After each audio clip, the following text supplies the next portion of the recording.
Good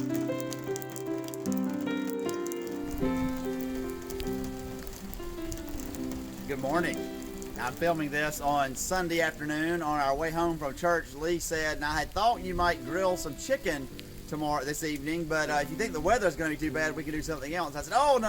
I think I can get home and I can get it grilled. I'm actually smoking it. I can get it smoked before the rain really comes in. Well, you see how that plan worked out. And so now, to give you a little window into my mind, I'm out here tending a fire, trying to keep a fire going in the rain so I can smoke chicken, and I'm standing in the rain, and I think about a passage in 1 Timothy, particularly because in worship today, we ordained people, and it was my wonderful privilege to lay my hands on 5 different individuals in our church and pray for them and ordain them in exactly the way, or hopefully exactly the way, that Jesus laid hands on the disciples laid hands on their disciples. And although we don't claim a direct line of succession, there is this wonderful sense that God's people have had their hands laid upon, and when somebody does, it's almost as if Christ does. And so the combination of tending a fire and thinking about ordination reminded me of 1 Timothy, and let me share with you a little bit of that first chapter in 1 Timothy. Paul writing to Timothy, I'm reminded of your sincere faith, a faith that lived first in your grandmother Lois and your mother Eunice, and now I'm sure lives in you.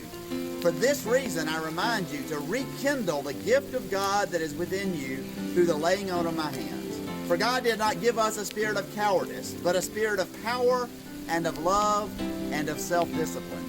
And I love this idea that power, love, and self-discipline, those are gifts that God gives to us. But particularly if you think about the way Paul is shaping this, and the way Paul shapes the rest of his writings, and the way the entire Bible is shaped, particularly the New Testament, love is something that we must approach with both courage and self-discipline. And sometimes people read this passage and they throw love out. I'm not going to be a coward, and I'm not going to have a spirit of cowardice, and I'm going to have courage. But that means I'm going to go in and step on people, and I'm going to impose my way on people and compel people.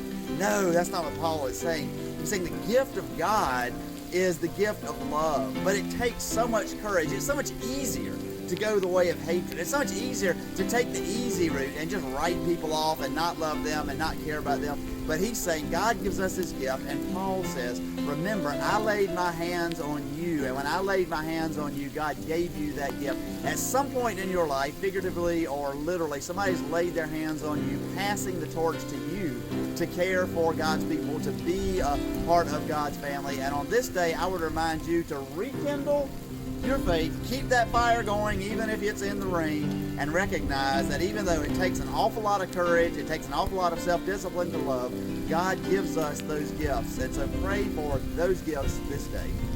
We can do that, of course, because God is with us. Amen.